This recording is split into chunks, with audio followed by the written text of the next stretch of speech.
الحمد لله رب العالمين والعاقبة للمتقين ولا عدوان إلا على الظالمين والصلاة والسلام على أشرف الأنبياء والمرسلين نبينا محمد وعلى آله وصحبه أجمعين.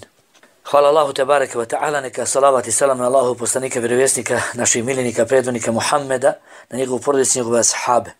Historijat islamskog zakonodavstva. Na 10. smo predavanju, alhamdulillah, govorimo o historijatu islamskog zakonodavstva, islamskog fikha iz epohe u epohu ili iz perioda u period, pa smo tako došli do 4. etape ili perioda koji su učenjaci nazvali procvatom fikha, a to je prvih 200 godina hilafeta Abasija, odnosno od 750. do 950. ili polovine 8. do polovine 10. vijeka po Isau, alaihissalam, pa smo rekli da su otprilike taj period, iako je jedan period, 4. etapa, procvat fikha, dijeli se otprilike ipak na dva perioda, prvih 100 i drugih 100 godina. U prvih 100 godina vrijeme velikih imama i njihovih prvih učenika, vrijeme razumijevanja, truda, u pravom smislu procvata, tolerancije, znanja, širenja toga znanja. A drugih 100 godina ipak polako početak opadanja, početak dvorskih debata, rasprava, teoretičkog, hipotetičkog fikha i pretjerivanja u tome, nadmetanja pred vladarima, uštogljenost, fanatizam,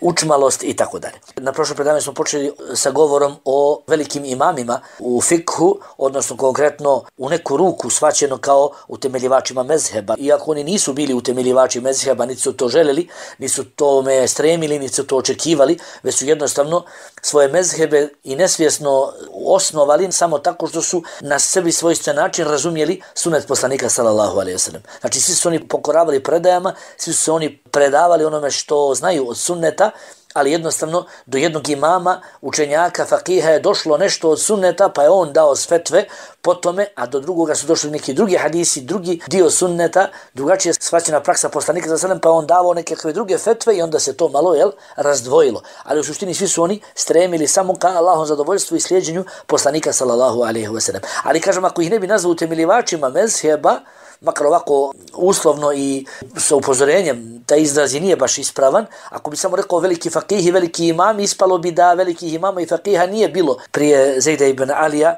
ili Abu Hanife, prije Malika, prije Uzaija, Sufjana Theurija, Šafija i tako dalje. Naravno da je bilo, ali kažem, dotadašnji imami su slijedili sunneti i još nije bilo razilaženja. Već, kao što smo objasnili, samim zastranjivanjem halifa i pravljanjem fesade i nereda na dvorovima, učenjaci su počeli da bježe od vladara još u vreme kasnijih Emevija. Međutim, kod Abasija, osim kod prvih Abasija, kad se pojavio fesad i nered, dvorski učenjaci su uživali na dvoru umjesto da bježe odatle, ali su se ispravni, iskreni učenjaci ipak povlačili, odbijali da budu sredstvo manipulacije u rukama halifa, u rukama vladara, u rukama sultana i vezira. Također su putovali u cilju sticanja znanja, njegovog širenja. Onda je dolazilo do sukobljavanja mišljenja, do saznavanja novih dokaza, do različitosti u fikhu. Pa smo na prošlom predavanju govorili o Zejdijskom mezhebu, odnosno o učenju imama Zejda ibn Alija. Zejda ibn Alija, i govorili smo da je Zejd ibn Ali iz porodice poslanika sallallahu alejhi ve sellem, čukun unuk poslanika sallallahu alejhi ve sellem, praunuk Ali ibn Abi Taliba, unuk Huseina, šehida sa Kerbele, a sin Ali ibn Huseina Zainul Abidina, da je boravio u Medini, međutim putovao je druge velike centre znanja u Iraku. Potom mu emevijski halifa Hišam ibn Abdulmelik zabranio da napušta Medinu bez traženja dozvole od emira Medine, a kad bi Zejd ibn Ali to tražio, mu ne bi dozvoljavao, odbio bi njegov zahtjev za dozvolom da napusti Medinu, pa je Zejd odlučio da se odupre i da učini nešto slično onome što je učinio njegov djed Husein ibn Ali, da se pobuni protiv Emevija. Otišao u Kufu gdje su mu se priključili šije, međutim uskoro su shvatili da on ne psuje, ne vređa, ne tekfiri, ne proklinje Ebu Bekra i Omera, pa se odvojili od njih i tako nastale Rafidije, tako nastao Rafd, odnosno ostavljanje, odbijanje, okretanje. A nešto malo ljudi ostalo uz Zejd ibn Alija. Vojska halifina je ovo saznala za ovaj njihov plan i napala ga sa oko 400 ljudi. Mislim, 400 ljudi je bilo uz njega, a ona napala sa velikom vojskom i ubili i njega samoga. I rekli smo da su izvori njegovog fikha bili, samo na brzinu ću reći, Kur'an, koji je, iako se danas njegov mezheb smatra vrstom šijijskog mezheba, ipak i on i njegovi sljedbenici Kur'an smatraju kompletnim, a ne samo trećinom nekog zamišljenog, sakrivenog Kur'ana i sl. Već je Kur'an postojeći i kompletan je, sunnet se prihvata, iako je Zejd sunnet uglavnom primio od članova Aline porodice. Nakon toga rekli smo da je treći izvor zakonodavstva kod njega iz njegovog fikha bio je akval Ali, odnosno govori Alijini, Alijevi govori, njegove fetve, njegove riječi za koje je smatrao Zaid ibn Ali da su dio sunneta, to jest ono čemu je sunnetom podučen njegov pradjed Ali ibn Abi Talib.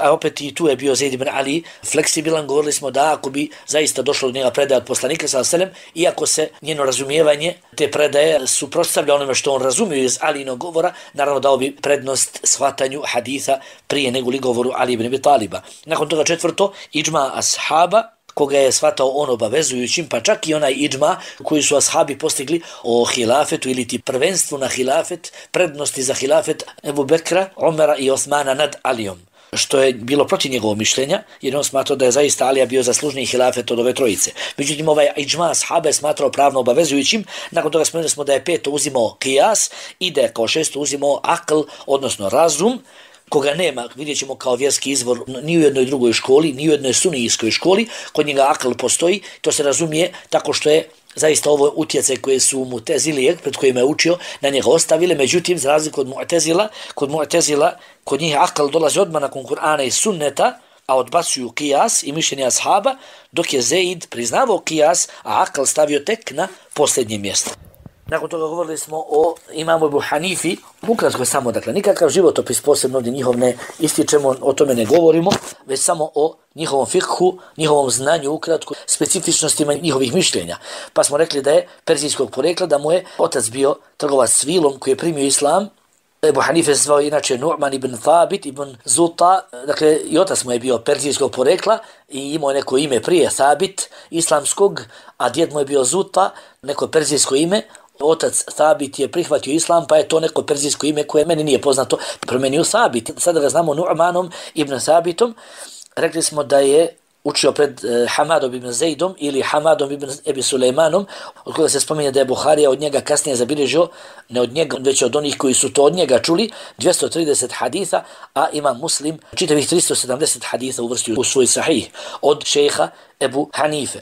Iz poštovanja prema svome šejhu nije držao predavanja sve do svojih 40 godina, a onda je počeo drži predavanja, pa su mu emevijske vlasti, emevijske, jer je bio itekako stasao u vreme Emevija, nudili mu položaj kadije Kufe, ali je to odbijao, dok ga nije Jezid ibn Umar, emir Kufe, tukao, ali on je odbijao. Dakle, sve to, nakon toga za vrijeme Abasija ponovo odbio državni položaj, pa je halifa, tadašnji Ebu Džafer al-Mansur, naredio da ga zatvore i Ebu Hanife ostao u zatvoru sve do smrti, samo odbijajući da preuzme funkciju i položaj vrhovnog muftije ili ti kadije Abasijskog carstva. Rekli smo da iako ga neki smatruju mlađim tabi'inom, zato što je sreo navodno para ashaba, bit će da ipak tebe i tabi'in. Kažem, iako je od najmlađih tabi'ina, nekoga ashabe možda samo sreo, nikakvo posebno znanje od njih nije uzeo, niti se prenosi da je učio pred nekim od ashaba, već su sve to bili tabi'ini ili čak tebe i tabi'ini.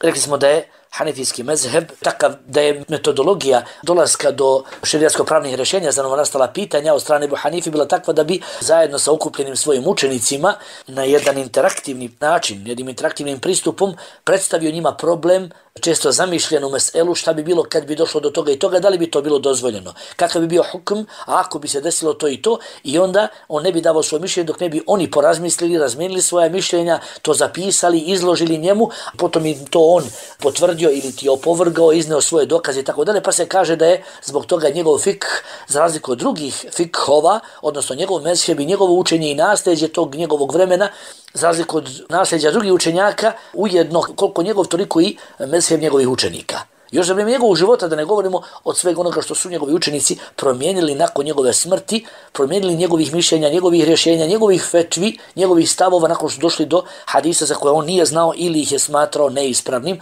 Napominjemo i podlačimo i zapamtite, neispravni ih je smatrao samo usled svoje opreznosti i svoje predostrožnosti i svoga straha i bogobojaznosti, a ne neznanja i nepoznavanja načina da prihvati hadis. I rekli smo da su izvori fikha hanefijskog mezheba kod Hanefija, izvori fikha još kod Ebu Hanifi do dan danas, dakle, Kur'an, potom sunnet i napomenuli smo da je bilo mnogo malo predaja, jer je mezheb nastao u Iraku, mnogo malo predaja, malo haditha, bilo učenje samo dvojica ashaba, Ali ibn Abi Taliba i Abdullah ibn Mas'uda, radijallahu anhuma, da je bilo mnogo fitni, mnogo političkih raskola, ratova, nemira, nestabilnosti, da je bilo sekti, sektaških, heretičkih uvjerenja, pojave kaderija, haridžija, šija i svega sličnog. pa je bilo također dodira miješanja sa okolnim, susjednim, stranim, za Arape stranim nasljeđima, tradicijama, kulturama, civilizacijama, jezicima i tako dalje. I zbog toga je bio jedan fesad na polju haditha, pa je Ebu Hanife sa svojim učenicima zaista postavio jedno previše gusto, sito i rešeto, odnosno nije prolazilo kod njega sve što je zaista možda moglo i trebalo proći. Ono što u Medini prihvaćeno, kod njega je došlo, ali je došlo preko nekih ljudi koji su bili sumnjivi ili su bili poznati kao lažovi, pa on predaju nije prihvatao. Kasnije se spoznalo da je ta predaja bila poznata i nekim drugim lancima prenosilaca za koje on nije znao. Pa je, kažem, odbacio jedan dio sunneta. Nakon Kur'ana i sunneta, ovako shvaćenog sunneta, ovako rigorozno i ovako žestoko i ovako strogo i striktno prihvaćenog sunneta, nakon toga iđma ashaba, reći ću i da je također, kao smo rekli, prihvatao također iđma muslimana, iđma uleme, bilo kog doba kao validan dokaz. Četvrto, individualno mišljenje, pojedinačno mišljenje ashaba, dakle, mišljenje samo jednog jedinog ashaba je prihvatao prije svog mišljenja. To je kad ne bi bilo iđma ashaba. Naravno, ako bilo dvije skupine ashaba, odnosno dva mišljenja među ashabima, on je opet prihvatao mišljenja ashaba, pojedinačno mišljenja ashaba na svoje mišljenje, međutim, naravno, kao što bi svako uradio, uključivo svoje rezonovanje da shvati i zaključi i rezonuje koji stav od ta dva stava dvije suprotstavljene skupine ashaba je ispravan.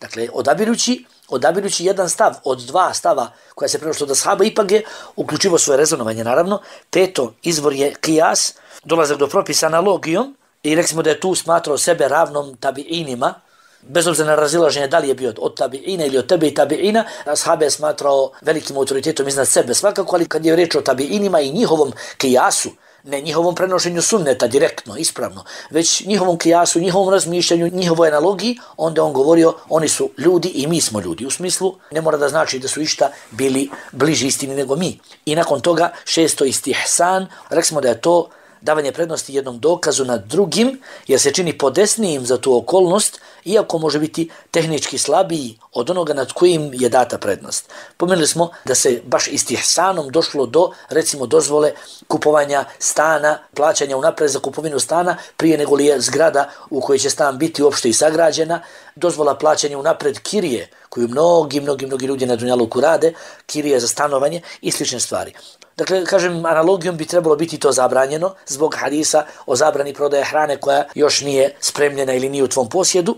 Analogijom bi trebalo analogijom na taj propis o hrani, da se ta zabrana spusti na kupovinu stana, plaćanje kirije i sličnih stvari. Međutim, upravo primjenom principa istihsana je ovo dozvoljeno od strane učenjaka. I sedmo je urf, lokalni običaj, odnosno kad god se on ne raziđe, odnosno ne suprotstavi, ne kosi sa šerijatskim principima, zabranama i sličnim. Malo prije samo da kažem, spomenuo sam da su Zeidije, danas sledbenici Zeidijskog mišljenja, Zeidijskog fikha u Jemenu, i da ih neko naziva čak i Hadevijama, da ih je Imam San'ani u Subulu Salam nazvao imenom Hadevije po posebno zaslužnom El Hadi ili El Haq Jahja ibn al-Huseinu, koji je bio zaslužan za širenje, za obnavljanje i širenje i propagiranje ovoga mezheba u Jemenu.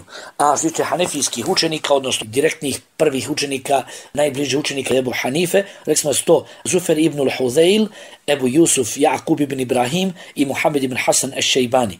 Nećemo o njima detaljno, na prošlom predavanju smo govorili, malo detaljnije, i rekli smo da danas, za razliku od Zeidija koji su u Jemenu, da danas Hanefija ima svugdje u svijetu. Dakle, nećemo sad o tome koliko su oni zaista Hanefije, koliko su neki lažne Hanefije, koliko neki uopšte nisu ni muslimani, ni muvehidi, naravno već su to mušrici koji se pripisuju islamu lažno, a često se pripisuju hanefijskom mezhebu opet lažno. Ali kažem, ipak kad trebaju da daju mišljenje nekom učenjaku i nekom mišljenju, pozivaju se na Ebu Hanifu.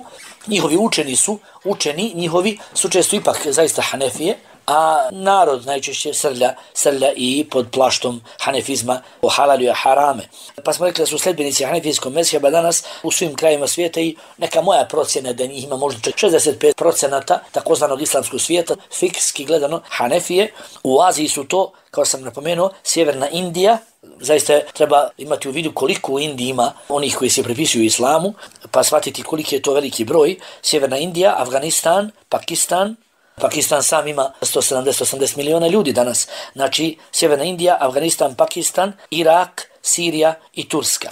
U Evropi, na Balkanu, naravno u Bosni, u Albaniji, Makedoniji, u Sandžaku i na Kosovu, u Africi, pomalo u Misru i u Južnoj Americi, u Gvajani, Trinidadu i Surinamu.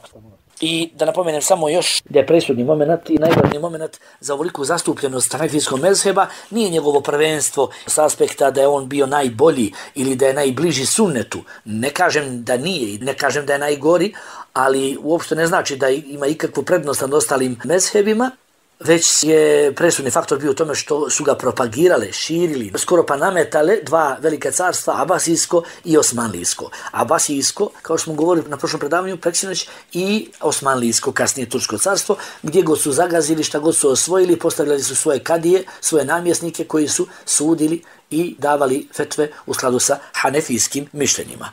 Toliko to je bilo otprilike, odužio sam punih 20 minuta, ali smo se podsjetili važnih stvari. Večeras ćemo, inšallahu ta'ala, nadam se, obraditi 4 mezheba, a za koju noć u subotu večer još 4.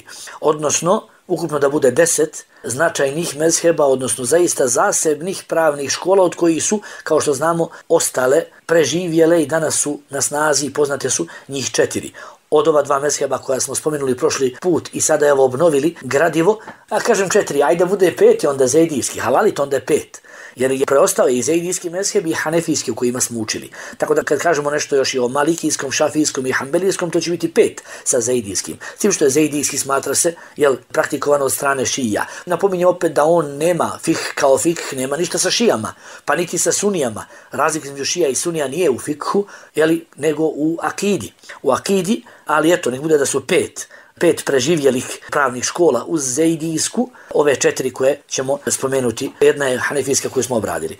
Ono o čemu ćemo govoriti sada jesu, inšallahu ta'ala, mezheb ili ti pravno mišljenje, pravna škola Sufjana Theurija, potom Euza'i, odnosno Euzaijski mezheb imama El-Euza'ija, vjerojatno ste čuli svi za njega, potom mezheb imama Malika i mezheb imama El-Lejtha ibn Sa'ada. Ponovit ću, da ne pominjem Theurijski ili Euzaijski i tako dalje, već da kažem imena njihovih utemeljivača ili oni nekoga se vraćaju, ta učenja Sufjan Theuri, El-Euza'i, imam Malik ibn Enes i Lejth ibn Sa'ad. Prvo imam Sufjan Theuri, poznati tebe i tabi'in, dakle učenik tabi'ina, ime mu je bilo Sufjan ibn Sa'id al-Theuri. Sufjan ibn Sa'id al-Theuri. Bio je veliki hadijski učenjak, veliki muhaddis, veliki pobožnjak, rođen je u Kufi, živio je, da spomenem i to, od 716. do 778. godine. 716. do 778. Ako smo upamtili da je imam Ebu Hanife rođen 699. ili 700. godine, shvatamo da je Sufjan Theuri mlađi od njega bio nekih 17 godina. Mlađi od njega 17 godina, rođen 716. Rođen u Kufi, upravo tu gdje je Ebu Hanife, sazrevo i učio i podučavao. U svojoj mladosti se prenosi da je Sufjan Theuri bio od onih koji su podržavali porodicu Ali ibn Abi Taliba protiv nestajućeg, odnosno odlazećeg, odnosno urušavajućeg hilafeta Emevija. Dakle, stavio na stranu porodici potomaka Alije koji su se trudili da sruše Emevije, što se kasnije i desilo. Oni ljudi koji su se prepisivali Alijinom učenju, oni su u stvari osnovali otprilike abasijski pokret. Više politički, pokret je politička šizma, podjela i prevrat nego li išta vezano za akidu, pa je tako Sufjan Theuri bio na strani onih koji će doći na vlast kao Abasije, bio je protiv Emevija. Preselio se u Basru ubrzo, 748. Znači kad imao nekih 30-32 godine, preselio se u Basru, gdje je sreo Abdullah ibn Auna i Ejuba Sihtijanija, dvojicu poznatih tabi'ina, i učio je pred njima. Nudili su mu već Emevije su mu, iako je bio žestok njihov protivnik, oni su mu nudili visoke položaje, kadije i sličnih stvari, a on je odbio to na svaki način.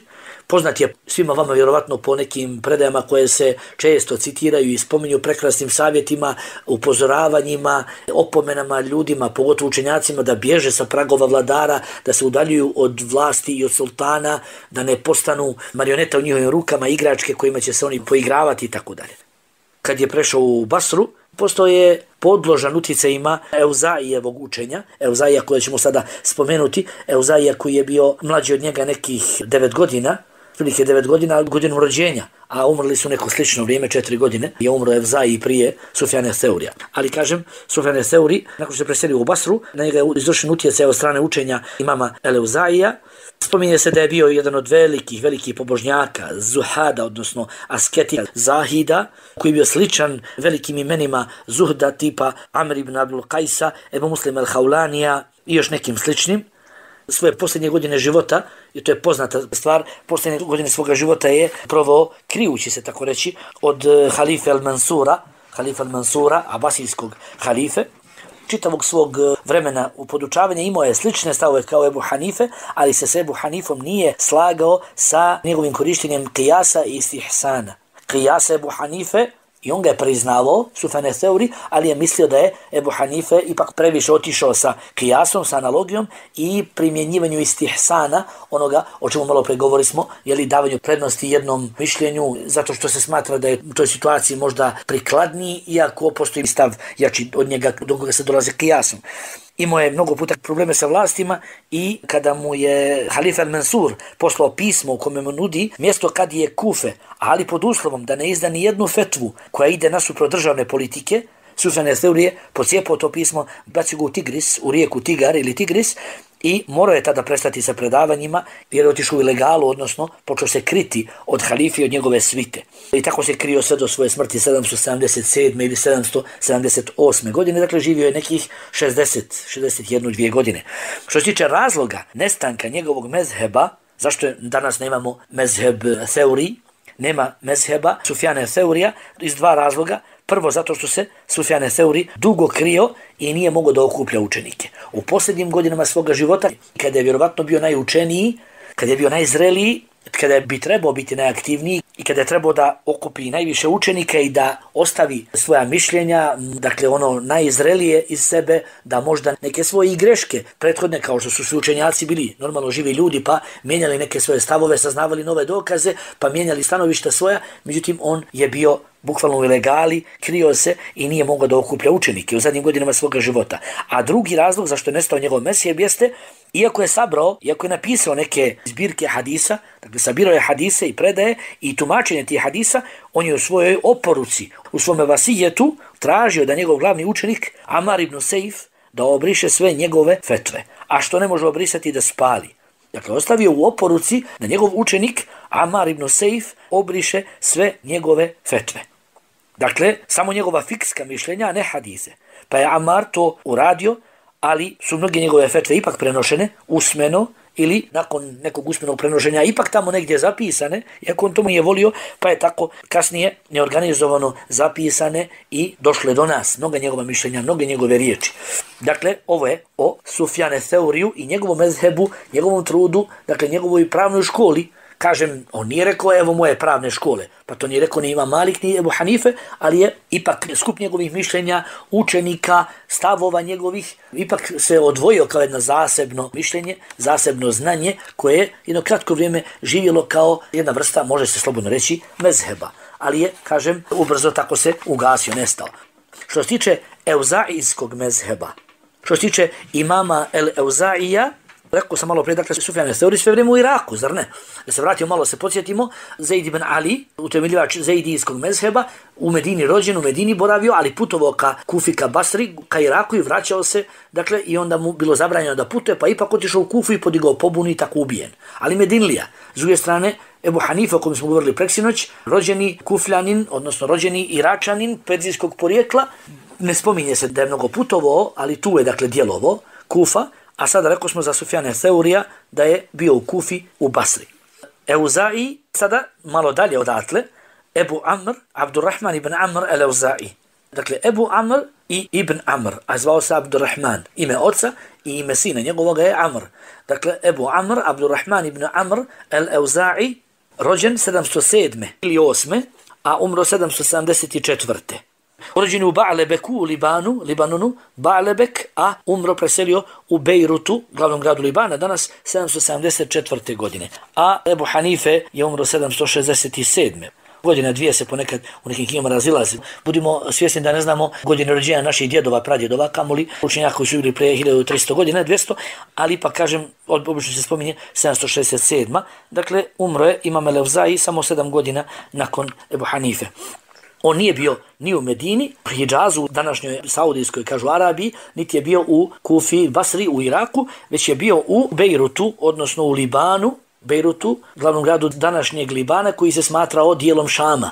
I podsjećam da je današnje 4 države su u stvari nekadašnji Šam. To je Sirija, ali i Jordan, Liban i Palestina.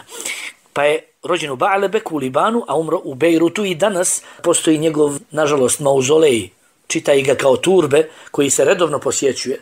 Kaže se redovno se posjećuje, pretpostavljamo i znamo šta može neuki mušrički narod Libana, danas koji se pripisuje islamu, u sred Libana, gdje ima svakakve vrste šija i sufija i lažnih hanefija i lažnih muslimana, odnosno ljudi koji se uzaludno pozivaju na islam i na muslimane, šta mogu se raditi oko groba jednog velikana kakav je bio Abdurrahman el-Evzai. I danas se u Bejrutu, glavnom gradu Libana, islamski univerzitet, koji je daleko od upute i od istine, ali eto, islamski univerzitet zove el-Evzai. Rođen je, kažemo, u Ba'lebeku, postoje poznat kao jedan od najvećih učenjaka haditha u 8. vijeku. Bio je protivnik olakog korištenja kijasa. Protivnik da se olako koristi kijas, da se olako analogija uzima, da se dolazi do propisa, ne samo kijasa, već i drugih oblika rezonovanja, promišljanja, zaključivanja. I iako je većinu svoga života proveo u Bejrutu, rekao gdje je umro, njegov mezheb se raširio na okolne zemlje, pa je provladavao zapadnim Šamom, u Libanu, u Palestini, u Jordanu. Imao je malo sledbenika i u Siriji, a jedno kratko vrijeme je čak dominirao Španijom, islamskom Španijom. Međutim, danas se potpuno se ugasio i nema tragova njegovog mezheba, a razlozi za nestanak mezheba su to da je on ostao glavna škola mišljenja u Šamu oko 200 godina, međutim sve dok šafijski učenjak Ebu Zer'a, Muhammed ibn Osman, nije postavljen za kadiju u Damasku. Dakle, Evzaijev mezheb postojao 200 godina u Šamu, prevladavao, međutim kada je učenjak šafijskog mezheba, Muhammed bin Osman Ebu Zer'a, postao kadiju u Damasku, počeo je davati nagradu od 100 dinara svakome ko napamet nauči važnu knjigu šafijskog fikha, Muhtasar el-Muzeni. Muhtasar ili sažetak el-Muzeni. Ovo je utjecalo, ova nagrada, ali tako, utjecalo da broj Evzaijevih sljedbenika polako počne opadati, a Šafijinih sljedbenika da raste, sve dok u 11. vijeku nije došlo do stanja da nijedan sljedbenik ovog mezheba, Evzaijevog mezheba, nije mogao da se nađe, nije postojao. Međutim, veliki doprinos imama el-Evzaija, njegov doprinos nauci fikha, zabilježen je i ostaje do današnjih dana u mnogim knjigama komparativnog fikha, odnosno uporednog fikha. A istih knjiga komparativnog fikha današnji učenjaci su izvukli fetve Evzaijeve i sabrali su ih u jedno dijelo. Danas je dostupno na arapskom jeziku, dakle može se kupiti, može se naći jedno dijelo u kome su sabrane mišljenja imama el-Evzaija. Iako ga niko danas ne slijedi kao mezheb, ipak je to djelo korisno, podijeljeno po fikskim poglavljima, da čovjek može da se upozna sa stavovima, sa mišljenjima, sa načinom razmišljanja, sa načinom dokazivanja ovog velikog imama Ehlu Sunneta wal Džemata, velikog fakiha, imama Abdurrahmana el-Evzaija. Toliko o njemu, dakle, Sufjan el-Seuri i nakon njega Abdurrahman el-Evza'i. Dolazimo do Lejtha ibn Sa'da i do Enes ibn Malika. Ipak ćemo imamu Maliku prije, iako je govor o Lejthu naravno mnogo manji. Učenjaci čiji trud i rad je praktično skoro pa nestao, čije knjige uglavnom nisu ostale sačuvane, učenjaci čiji mezhebi pravne škole su zatrte, odnosno nema ih, nestali su. O njima naravno imamo i mnogo manje podataka, a i da imamo više podataka ne trebamo govoriti o njima onoliko koliko govorimo o učenjacima čije učenje preostalo i danas postoji i danas nailazimo na knjige i iščitavamo knjige njihovoga fikha. Pa kažem, nakon Sufjana Seurija i Abdurrahmana el-Evzaija rećemo nešto o Lejthu ibn Sa'd. Lejth ibn Sa'd ibn Abdurrahman el-Fehmi el-Qalqashandi. Inače, Misrijac, međutim ipak i on perzijskog porijekla. Malo čudno, perzijskog porijekla, ali eto, to je bio islamski svijet tada i pored nemanja napredne tehnologije, sredstava putovanja, transporta, prebacivanja, gdje je Perzija, gdje je Misr, ali eto, iako se nalazi usred Misra, Lejth ibn Sa'd je bio perzijskog porijekla Ali ni ovo ne treba da nas čudi, zato što je ubrzo nakon njega i njegovog života, 900 i neke godine po Isau, u stvari u sred tog Egipta zaživio Fatimijski hilafet. Sam Kairo su oni sagradili Fatimije, a u stvari bili su ekstremne šije, dakle sve pozivajući se navodno na svoje porijeklo od Fatime Zahra, radijallahu anha, u stvari lažno to sebi zazivajući, bijući ekstremne šije. Oni nisu bili ni šije Fatimije, nisu bili šije Rafidije, niti šije Zeidije, taman posla, već su bili ekstremni Ismailije, ekstremni asasini. Mada su asasini samo jedno vojno, da kažem, vojni ogranak, u stvari, Ismailija. Pa kažem, imam Lejth ibn Sa'ad, o njemu ćemo nešto reći. Lejth ibn Sa'ad rođen je 713. a umro 791. godine. Rođen, pošto rekao El Kalkašandi, u mjestu Kalkašand u Misru, a umro 791. u Kairu. Bio je perzijskog porijekla, rekoh, bio je savremenik Ebu Hanife i Malika, postoje najveći učenjak Misra, Egipta, i spomenuo sam na prošlom predavanju da su poznate njegovo dopisivanje, njegova pisma, njegova razmjena mišljenja sa imamom Malikom iz Medine. Dopisivao se sa Malikom i zna se da je posebno mu prigovarao imamu Maliku u tome što imam Malik uvrstio praksu Medinlija, praksu stanovnika Medine, Amelu Ehl Medine, uvrstio ga u vjerske izvore. Vidjet ćemo ne samo da je Imam Malik originalan, jedinstven u tome i ne samo da je jedini on praksu stanovnika Medine uvrstio u vjerske izvore, već vidjet ćemo koliko visoko mjesto je dao. Neko će se začuditi, ali možemo i moramo razumjeti i njegovo razmišljanje, njegovo dokazivanje za taj svoj stav. Uglavnom, Imam Lejth ibn Sa'ad je bio, da kažem, gromada znanja, veliki učenjak, iako geografski dosta udaljen od izvora znanja, od Medine. On je bio zaista veliki učenjak, nesumnjivo najveći učenjak Misra i šire. Vjerovatno slično ga nije bilo u čitavoj Sjevernoj Africi i Magrebu, ali eto, kažem, u Misru najmanje. Do te mjere da je, kao što ću na kraju reći, da je imam Šafija, kad je upoznao njegovo razmišljanja, i to samo preko njegovih učenika, rekao da smatra da je on bio veći učenjak fikha nego li sam Malik. Ali eto, kažem, što se tiče razloga za nestanak mezheba njegovog, zato što je njegov mezheb nestao odmah nakon njegove smrti, ubrzo nakon njegove smrti, 791. godine, i to zbog toga što pod prvo Lejth nije zapisivao, niti je sakupljao, niti je diktirao svoje fetve, svoja pravna rješenja, svoja mišljenja, niti je savjetovao svoje učenike da to rade. Znači, nije on zapisivao, niti ih je sakupljao, niti ih diktirao, niti je savjetovao nekoga da onako bez njegovog diktiranja dok on priča po nešto zapiše. Znači nije zapisivano. Drugo, broj njegovih učenika nije bio veliki, a uz to, iako on, kažem, bio gromada znanja, Allah je tako htio da nije mnogo učenika, a i to učenika što imao niko od njih nije izrastao u naročitog istaknutog pravnika. Pa nisu bili u stanju da očuvaju i da popularišu i da promovišu njegov mezheb. Dakle, imalo je učenika od njegovih, ali nije to bilo vrijedno njegovog znanja i njegovih, da ne kažem, gabarita, odnosno njegovog kvaliteta. I treće, posebno bitan faktor za nestanak njegovog fikha jeste, ne zna čovjek koji je preći od ovih, ali možda je treći i najvažniji, to što Imam Šafii se smjestio, odnosno naselio u Misru, u Egiptu, odmah nakon Lejthove smrti. Pa je jednostavno mezheb Imama Šafije zamijenio Lejthov mezheb.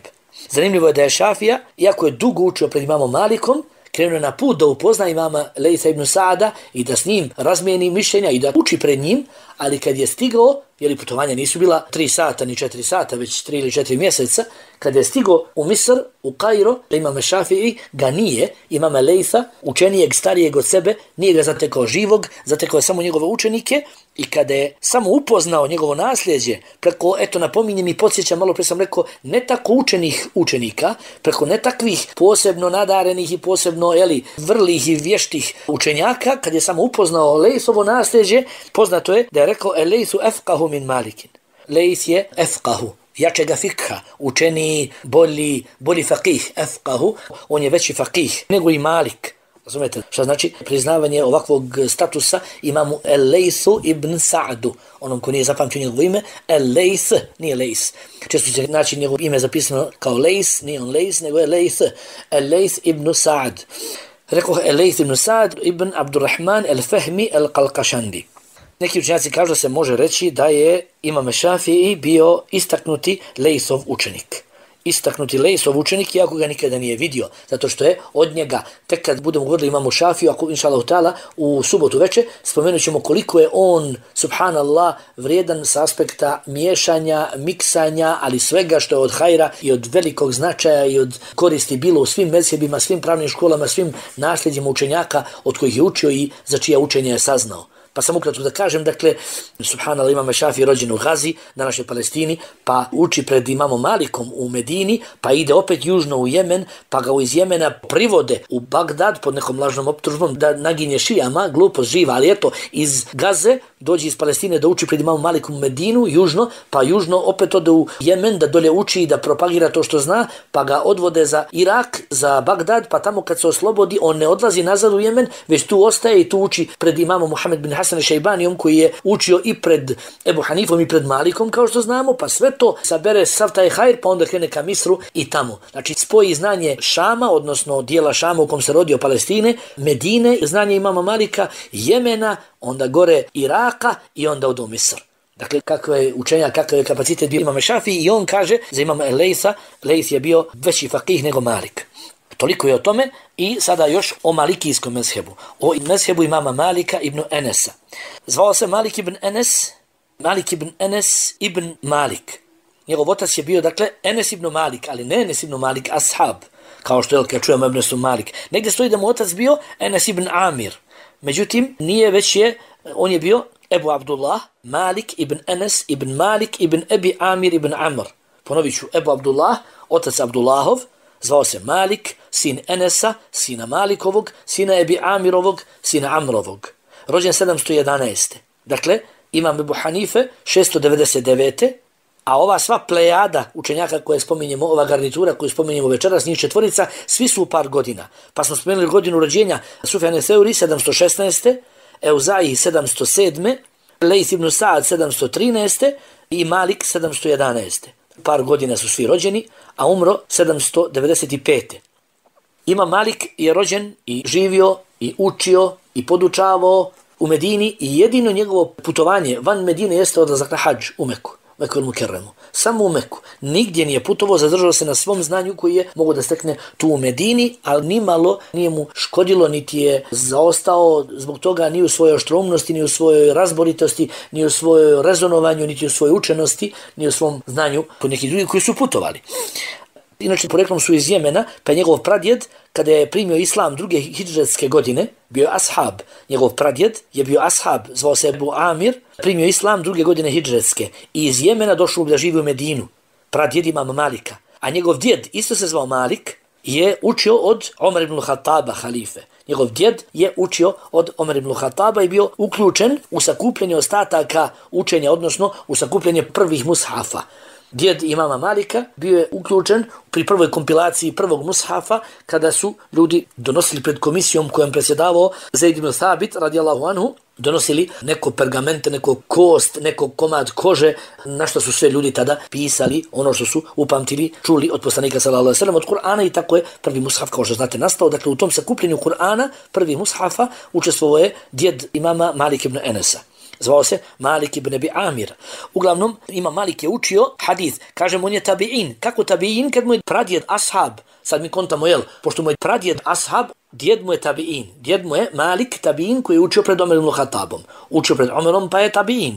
A Malik bi trebao biti nakon tebe i tabi'ina. Čim mu je djed tabi'in, otac bi mu trebao biti tebe i tabi'in, a onda bude, četvrta generacija. Ne, on je vidio svoga djeda, pa je samim tim vidio tabi'ina i on je tebe i tabi'in. I ne samo to, kaže se da je učio hadis pred imamom Ezuhrijem. Ezuhrijem koji je tabi'in, koji je bio najveći muhadis toga vremena i prvi koji je počeo kompilaciju hadisa u vreme Omer bin Abdulaziza.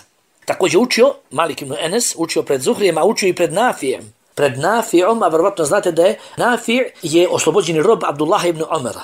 Oslobođeni rob sina Omerovog, radijallahu anhuma, Abdullah ibn Omera, Nafija. Oslobođeni rob njegov Meula, Nafi Meula ibn Omer. Dakle, Nafi je tabi'in, nije vidio poslanika sa selem, ali je vidio svoga vlasnika koji ga je oslobodio, Ibn Omera. Nafi je tabi'in, ima Malik je uzeo znanje od njega, pa je itekako tebe i tabi'in. Upravo iz ovoga njegovog uzimanja znanja od Nafija, Mevla ibn Omer, nastao je i silsiletu zeheb. Vjerojatno se čuli za silsiletu zeheb, odnosno zlatni lanac prenosilaca hadisa. Zlatni lanac, tako nazvan, upravo jer je to najkraći mogući povjerljivi sened do poslanika sallallahu alejhi ve sellem, kada stoji hadis zabilježen, da ga je zabilježio Imam Malik od Nafija, on od Ibn Omera, da je čuo poslanika sallallahu alejhi ve sellem. Dakle, najkraći, a najbolji i najvredniji i najautentičniji lanac gdje god se zabilježio. Da li kod Buharija ili kod Malika u Muveti, maga kod Buharija ne može, zato što Buhari mora da ga čuje od nekoga kojeg čuo od Malika. Buhari nije vidio Malika. Zato nije najkraći. Iako vjerujemo i Buhari onome od koga je Buhari čuo, a on čuo od Malika. Ipak ima posle 5 u lancu. Ovdje ima samo 3. Dakle, Malik od Nafija, on od Ibn Omera. I onda poslanik sallallahu alejhi ve sellem. Poslanik sam rekao, Abdullah ibn Omer kao mladi ashab to čuo, on prenio Nafiju svom oslobođenom robu, a Malik čuo od njega. Znači, Malik an Nafi an ibn Omer. Malik od Nafija, on od Ibn Omera. Spominje se da je 764. Dakle, on je 711. rođen, 764. kad imao, dakle, 55 godina, da je po nalogu emira Medine tučen zato što je izdao fetvu da je prisilni razvod nevalidan. Kakav prisilni razvod? Govorili smo da su Abasije bili zulumčari, jel tako, u jednu ruku, da su abasijski halifi dodavali u prisegu vjernosti njima, od strane ljudi, od strane masa, dodavali klauzu, dodavali uslov, dodavali napomenu da kogod prekrši tu prisegu koju daje njemu halifi, da automatski je razveden od svoje žene.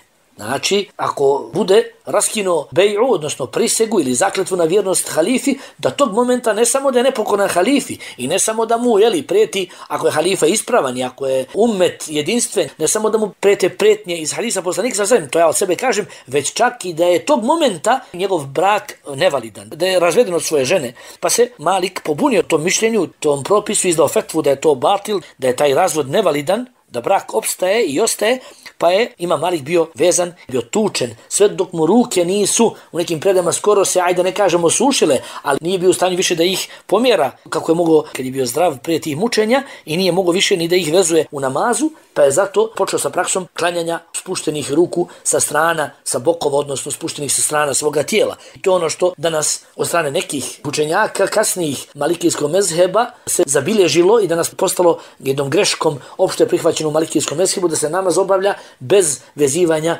ruku na prsa. Dakle, za to nije jedno od tipičnih i najevidentnijih i pogubnih primjera taklida imama mezheba. Imam Malik sam time ne bi bio zadovoljan, subhanallah. Zato što gdje će ti ljudi, šta će sa hadisom poslanika sallallahu alejhi ve sellem danas? Ajde, možda druga, treća, peta generacija nakon učenika njegovih, nakon njega, nakon imama Malika, možda su čuli tu predaju, čuli su i zapisano, pročitali da ga neko vidio da je kasnije u zadnjim godinama svoga života zaista klanjao ruku spuštenih sa strana svoga tijela, potpuno spuštenih, u stavu mirno, ako mogu tako reći, da je zaista tako viđen i možda su htjeli tako ga slijediti, tako su zapisali da se to čini. Zašto? Zato što su možda mislili da je on došavši do nekog posebnog dokaza obustavio ono što je prethodno činio, a prethodno je vezivao ruke na prsima, recimo. I uvek se obično shvata da ako neko promijeni mišljenje, ako se uzima njegovo mišljenje, uzima se ono kasnije, jer je došao vjerovatno do nekog novog dokaza, do nekog novog argumenta zbog koga je promijenio svoje mišljenje. Međutim, oni možda nisu znali za hadis poslanika sallallahu alejhi ve sellem, kojeg danas, ne samo danas, već 100 godina ili više unazad svi mi znamo. Pogotovo zadnjih 50 godina kada ima i televizija, i kaseta, i gramofonskih ploča, čega sve ne, a kamoli danas, dakle interneta i Wi-Fi i na svakom koraku smo ozračeni, pokriveni tim stvarima, da čovjek zna da je poslanik sallallahu alejhi ve sellem u hadisu koji je vjerodostojan rekao da je sunnet svih Allahovih vjerovjesnika i poslanika stavljanje u namazu, stavljanje desne ruke po lijevoj. Ne samo da je poslanik sam tako činio, nego je to sunnet svih poslanika, ne da su klanjali svi, i ne da su držali ruke vezane, već se tačno zna da su stavljali desnu ruku na lijevu u namazu. I nema sumnje da ima Malik kako je zaista ovako i postupao, da je to zaista činio, spuštao ruke sa strana svoga tijela, samo zato što više nije mogao da ih veže i zbog bola, a evo znamo i kakav je to bol bio. Uglavnom nastavio Imam Malik sa predavanjima hadisa u Medini u toku 40 godina, sakupio je knjigu hadisa vjerovjesnika sallallahu alejhi ve sellem i predao od ashaba i od tabiina koji je nazvao El Muvetta. Ovo je učinio na zahtjev Abu Džafera al-Mansura, halife Abu Džafera al-Mansura, ali je po njenom završetku sastavljanja, odnosno kompilacije ili ti sastavljanja ili ti sabiranja ovih hadisa, ove zbirke, odbio je zahtjev halife Ebu Džafera Mansura da se muveta nametne širom carstva, širom islamskog svijeta, znajući da su neki ashabi rasuli po svijetu i sa sobom odnijeli dio sunneta koji su tamo prenijeli svojim učenicima, te se dobar dio onoga što se tamo zna može da kosi sa onim što je on, Malik, znao i zapisao. Razumijete? Dakle, halifa traži od njega da kad završi svoju knjigu koju piše, zbirku hadisa, halifa traži od njega dozvolu, saglasnost da nametne halifa njegova mišljenja, tu njegovu zbirku muvetu koju danas imamo na bosanskom jeziku, alhamdulillah, da je nametne čitavom islamskom svijetu da to postane fik masa. Da to postane fik. Da je tu ima Malik dao svoju saglasnost, današnji takozvani islamski svijet bi bio uglavnom malikijski, ne bi bio uglavnom hanefijski. Tako da ne treba misliti da su ljudi većinom Hanefije zato što je Ebu Hanife bio bolji, niti nešto suprotno od toga. Ali kažem, eto, on je bio skroman, nije htio. Zašto nije htio? Kažem, zato što je znao da su odlaskom iz Medine mnogi ashabi ponijeli nešto od znanja poslanika, za sad njegove prakse, njegovih riječi, nešto što nije ostalo u Medini i da tamo negdje to cveta kao fik, ja kažem možda u Horasanu, možda u Samarkandu, možda kod Emevija u Španiji, a da on to nije znao. Da on to nije znao i da se to posle kosi sa tim što on zapisao i da se on time, nametanjem svoga učenja, svoje verzije sunneta, svojih stavova i svojih hadisa i mišljenja ashaba i tabina možda suprotstavi nekom drugom dijelu sunneta, da tako kažem. Također, sličnu stvari od Malika tražio i halifa Harun al-Rašid, ali je Malik opet odbio da se njegova mišljenja nametnu. Umro u Medini 795. odnosno 179. hidžretske godine. 795. po Isau, odnosno 179. hidžretske godine. Dakle, živio je 84 godine. Što se tiče osnivanja malikijskog mezheba, njegova metoda podučavanja bila je zasnovana na citiranju haditha i diskusiji njihovog značenja u kontekstu problema toga dana, toga vremena. Na prošlom predavanju smo govorili koliko je fik Ebu Hanife bio teoretski. Ne kažem ništa negativno i ne kažemo sa kritikom, već bio teoretski u smislu, ajde da zamislimo ako bi došlo do toga i toga, šta bi bilo dužnost uraditi. A ako bi se desilo to i to, da li bi nam bilo dozvoljeno da postupimo tako i tako. Tako je diskutovao Ebu Hanife sa svojim učenicima i zaista ih je odgojio, dakle kalio ih je da postanu zaista nosioci njegovog učenja i njegovog rezonovanja nakon njega. Međutim, s druge strane, kao što kažem ovdje sad, kao što govorim, Malikova metoda podučavanja bila je zasnovana na citiranju haditha. Dakle, spomenuo bi hadis i diskutovao bi o njihovom značenju hadisa, ali samo u kontekstu problema toga vremena, toga dana. On bi ili bi svojim studentima citirao hadise i esere, odnosno habere, predaje, rivajete na određene fikske teme, a onda diskutovao ono na što ukazuju ti hadisi i te predaje, ili bi spomenuo problem, a onda citirao hadise ili ahbare, esere kojima se ovi mogu riješiti. Razumete? Ili bi spomenuo hadis i onda diskutovao šta se sve može iz tog hadisa od fikha izvući i dokazati, ili bi spomenuo meselu, problem, pitanje fiksko, a onda navodio, citirao hadise na osnovu kojih se to može riješiti. Nakon što je napisao svoje djelo El Muveta, on ju je citirao učenicima kao sažetak svoga mezheba. Dakle, ona je bila tipična, da kažem, predstavnik onoga što on ima za reći, ono što on praktikovao, kako je razmišljao po pitanju fikha, ali bi ipak, iako je kompletirao i počeo njoj podučavati, kaže se da je vremenom iz nje povremeno uklanjao neke stvari, u nju dodavao, kad god bi nove informacije do njega došle. Mijenjao je, da ne kažem drugo, treće, peto dopunjeno izdanje, ali jednostavno ju je tu istu knjigu mijenjao, pa zato danas postoji nekoliko njenih rivajeta, odnosno nekoliko ljudi, istaknutih, ne nekoliko, stotine i stotine ljudi je učilo tu knjigu pred njim, ali do nas su došle verzije danas, bar na arapskom i na engleskom i na našem jeziku, do nekoliko varijanti, odnosno verzija nje i pogotovo tumačenja nje. Shodno kako je ko. Neki od velikih učenjaka, njegovih učenika ju je čuo u prvoj, drugoj, trećoj godini podučavanja toj knjizi i ponio ju je možda u svoj kraj i tamo je prokomentarisao, ostala zabilježena ta verzija, a neko ju je nakon 5 ili 10 godina čuo, zapisao, malo izmijenjenu i takvu prenio. Razumete? Uglavnom, na primjer, pitali bi ga, treba li se pri uzimanju abdesta, poznata predaja od njega, pitali imama Malika da li treba prilikom uzimanja abdesta i prilikom pranja nogu da se trlja između nožnih prstiju. Pa je on rekao ne, to ne treba raditi, nije to sunnet. Međutim, kada se tada ustao učenik njegov i rekao je da je to sunnet i prenio mu hadis o tome, hadis da je tako poslanik sam postupio, pa je imam Malik to odmah prihvatio i odmah tome nakon toga podučavao. Automatski to prihvatio, vjerujući svome učeniku koji je bio povjerljiv i čuvši od njega od koga je čuo, a lanac je tada bio relativno kratak, možda 4 osobe do poslanika sallallahu alejhi ve sellem, i Imam Malik je to od njega prihvatio i podučavao o tome. Ovo da su upućuje i na njegovu skromnost i na njegovu toleranciju, na njegovu uvažavanje čak i učenika, a kamoli učenijih od sebe i tako dalje. Uglavnom, kao što je poznato, kao što sam napominjao nekoliko puta, da je striktno izbjegavao špekulisanje, odnosno pretpostavke, hipoteze, teoretisanje, pa su zato njega i učenjake tog pravca, njegove učenike i kasnije generacije zvali ehlul hadith, odnosno ljudi ili ti sljedbenici predaja. Predaja, to jest oni koji se nisu držali reja, mišljenja ili rezonovanja, već doslovce predaja i samo zadržavali se na onome na čemu se tekst zadržava.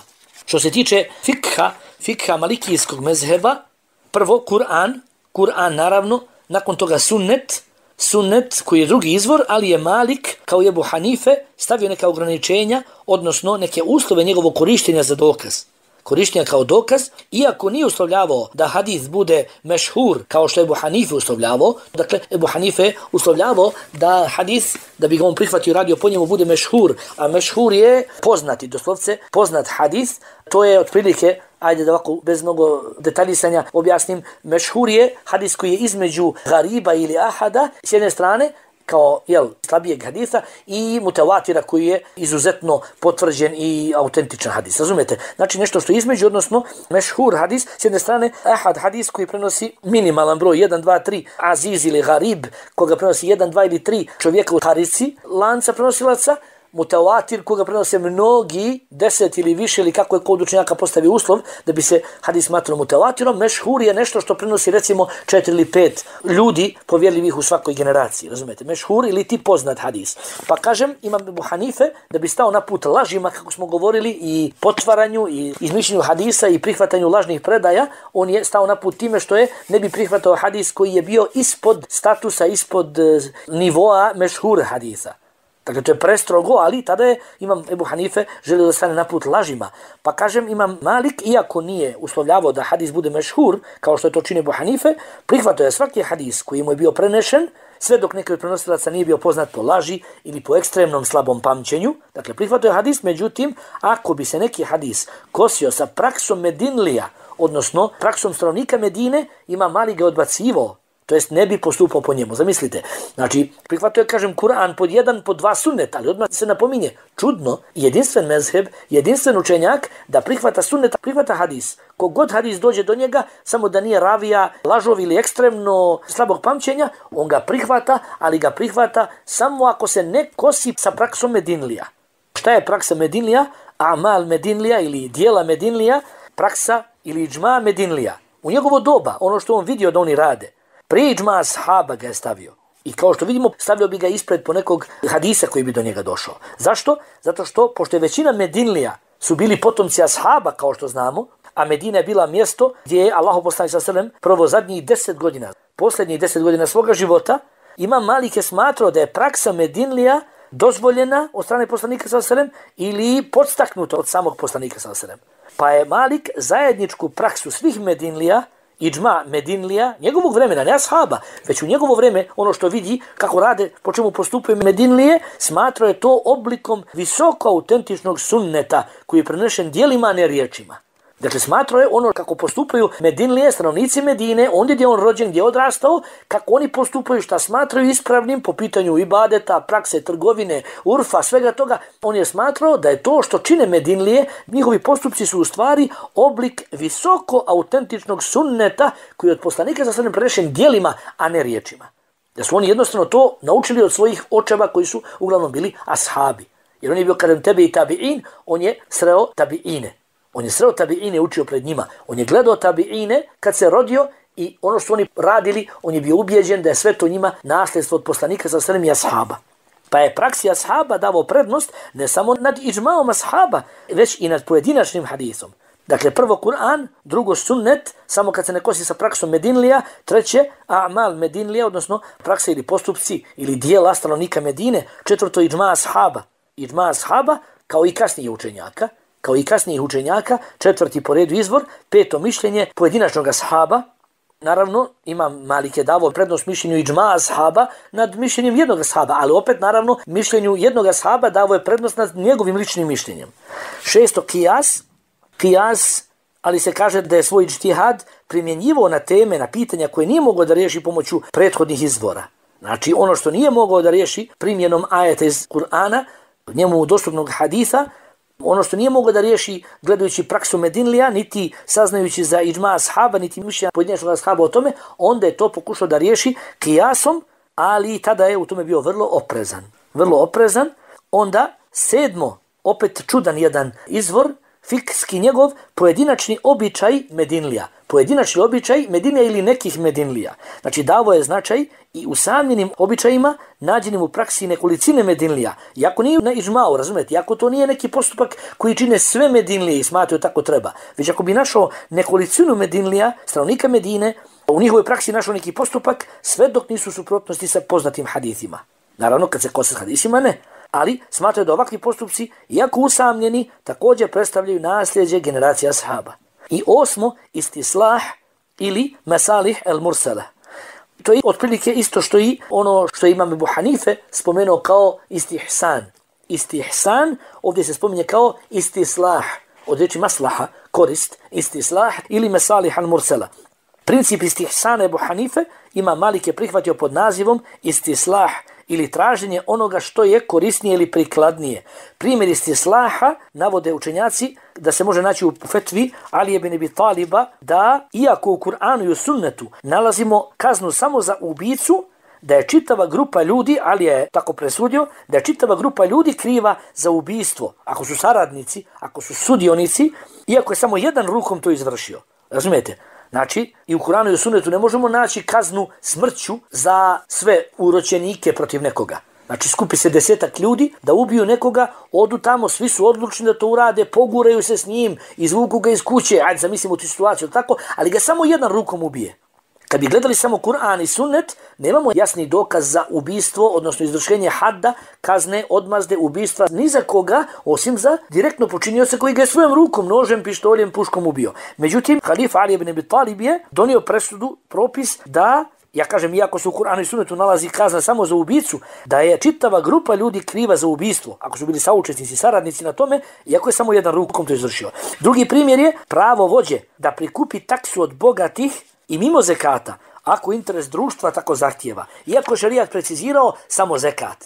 Razumijete? Znači, šerijat je precizirao da se od bogatih uzme samo zekat i ništa nakon toga. Međutim, ako interes društva tako zahtijeva, reći ćemo veliko siromaštvo, glad, suša, poplava, ratno stanje, potrebe za borbu na Allahovom putu i slično, onda vođa ima pravo na osnovu ovog istislaha, odnosno traženje onoga što je korisnije i prikladnije, ili mesalih el mursala, na osnovu ovoga šerijatskog pravila, odnosno na osnovu ovoga principa, vođa, imam, halifa, emir ima pravo da prikupi taksu od bogatih i mimo zekata. Iako je šerijat precizirao samo zekat, uzimanje zekata od njih.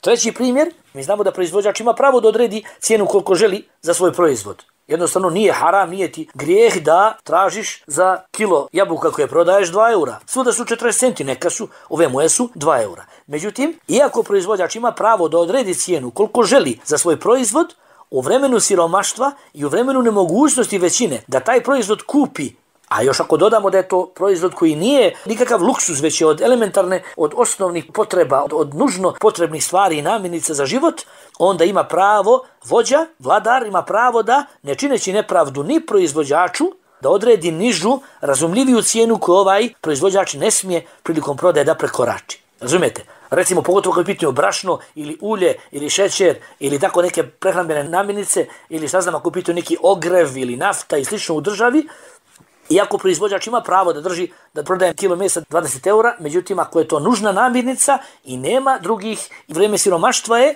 većina ne može da taj proizvod kupe, a on je od rijetkih ili jedinih proizvođača, pa čini tako zulum narodu, vladar ima pravo da, ne čineći nepravdu, ni proizvođaču da odredi nižu, razumljiviju cijenu. Dakle, ovo su sva 3 primjera za istislah ili mesalih el mursala.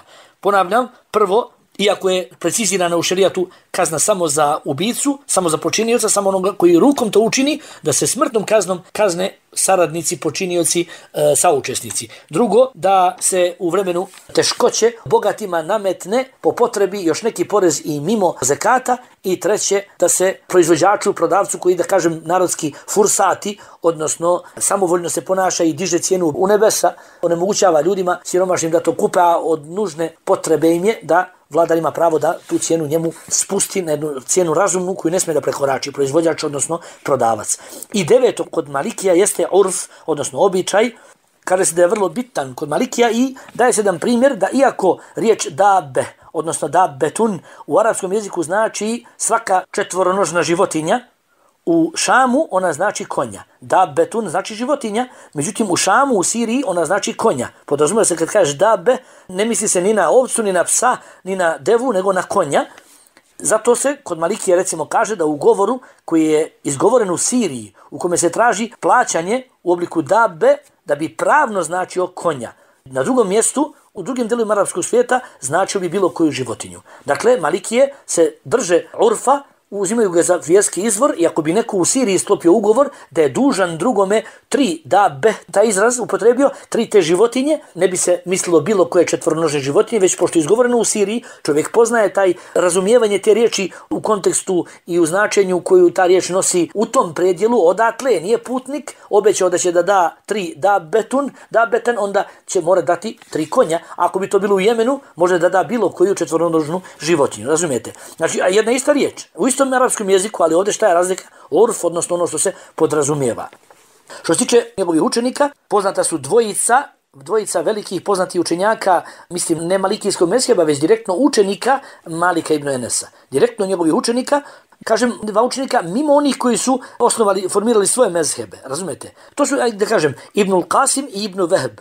Ibnul Qasim i Ibn Vehb. Kažem njih dvojica, osim onih koji su formirali svoje mezhebe ili ostali u nekim svojim krugovima, kao što je Muhammed bin Hasan al-Šejbani. Rekli smo, nakon što je učio pred imamom Ebu Hanifom, on je došao da uči pred imamom Malikom i on je također njegovi učenika.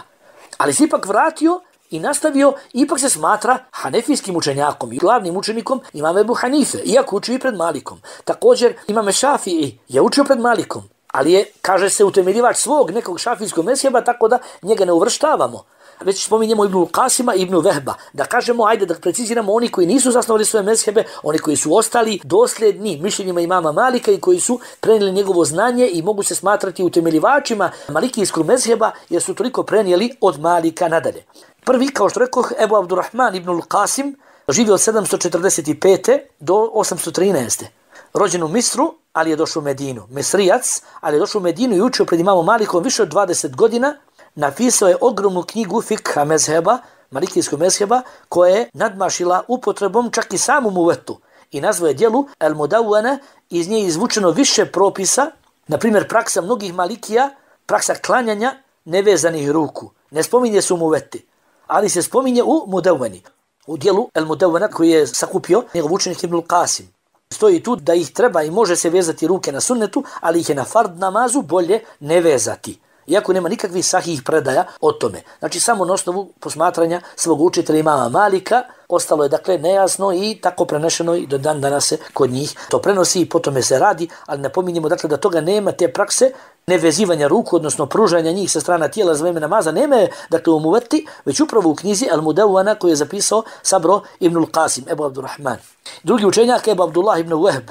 Ebu Abdullah ibn Wahb, rođen 742. umro 819. godine i on je Misrijac, rođen u Egiptu, ali došao u Medinu da uči pred imamom Malikom, stekao je toliko znanje da mu je sam imam Malik dao naziv mufti, odnosno muftija ili ti onaj koji ima pravo da izdaje fetve, da izdaje pravna rješenja, da izdaje svoje pravne, rekli bi zapadnjaci, odnosno ovi naši prozapadni kvazi muslimani, pravne decizije. Kažu pravne decizije, odnosno fetve, čuli ste vjerojatno za taj izraz, tako mi nešto dođe pa da se malo prisjetimo tog njihovog. To su oni koji za tefsir kažu egzegeza Kur'ana, ti gledaš je li ovo latinski, subhanallah, šta je ovo? Kaže egzegeza. Ne za kada je tefsir, nejasno je, kaži tumačenje, kaži komentarisanje, kakva egzegeza. Pa kažem, Imam Malik mu je dao naziv mufti Ibn Vehba, ponuđeno mu je mjesto kad je Misra, kada se vratio u Misr, nakon toliko vremena provedeno učenjem pred imamom Malikom, kada se vratio u Misr, ponuđeno mu je mjesto kadije Misra, ali je to odbio da bi zadržao svoj integritet nezavisnog učenjaka. Imam Malik je imao, kao što rekoh, i druge učenjake još poznatije, učenike, studente iz drugih mezheba. Neki od njih su modifikovali svoj mezheb na osnovu onoga što su naučili od njega, kao što je Muhammed bin Hasan ešejbani, rekoh, učenik Ebu Hanife, a neki drugi su razvili svoj mezheb kombinovanjem Malikovih učenja sa učenjima drugih, kao što je bio Muhammed ibn Idris eš-Šafii, koji je godinama učio pred imamom Malikom, a također i pred Ebu Hanifinim učenikom Muhammedom, te pred Lejthom ibn Sa'adom, kao što rekao smo. Što se tiče sljedbenika malikijskog mezheba, ljudi koji danas žive i naseljavaju područja takozvanih muslimanskih provincija u svijetu, malikijski mezheb je danas u Africi, u Aziji. U Africi je to Gornji Egipat uz Hanefije i pretežno Šafije. Malikija ima u Gornjem Egiptu, u Sudanu, u Tunisu, u Alžiru, Maroku, Maliju, Nigeriji, Čadu i Gani. Dakle, uglavnom sjeverna pa i pomalo ka srednjoj Africi, a u Aziji su to Kuvajt, Katar i Bahrein. Kuvajt, Katar i Bahrein. Toliko za večeras. Dakle, nakon govora na prošlom predavanju o imamima mezheba i o učenju mezheba i o vjerskim izvorima mezheba i o učenicima tih imama i o tome gdje su ti mezhebi danas, nakon smo na prošlom predavanju govorili o mezhebu Zejda ibn Alija, Zejdijskom, i Ebu Hanife Nu'man ibn Thabita, Hanefijskom. Večera smo govorili o učenju Sufjana ibn Sa'ida Thaurija, njegovom mezhebu, o učenju Ebu Amra, Abdurrahman ibn Amra al-Euza'ija, Euza'ijskom mezhebu, o učenju Lejtha ibn Sa'ada ibn Abdurrahmana al-Fehmija al-Qalqašandija, Lejthi mezheba, i posljednje Ebu Abdullaha Malik ibn Enesa ibn Malika, imama Enesa, odnosno malikijskog mezheba. Znači, ako ćemo od ovih velikih, da kažemo 4 mezheba koja su preživjela, mimo Zejdijskog, koga smo radili preksinoć, uradili smo preksinoć Hanefijski, večeras malikijski, inšallahu ta'ala na predstojećem, na sljedećem predavanju subotu večer ćemo spomenuti još 4 mezheba koja su preostala, 2 velika i 2 mala koja su nestala, kao i ove koje smo večeras spominjali, ova 3. Ta 2 velika su naravno mezhebi imama Šafije i imama Ahmed ibn Hanbala, šafijski i hanbelijski, a rećemo nešto i o mezhebu zahirijskom, utemeljivača imama Davuda bin Alija, zahirijskom, odnosno bukvalističkom, kako ga neko zove, i džeriri mezhebu, odnosno mezhebu Muhammed ibn Džerira et-Taberija, poznatog imama, velikog mufesira i velikog historičara, ali i faqiha, Muhammeda ibn Džerira et-Taberija.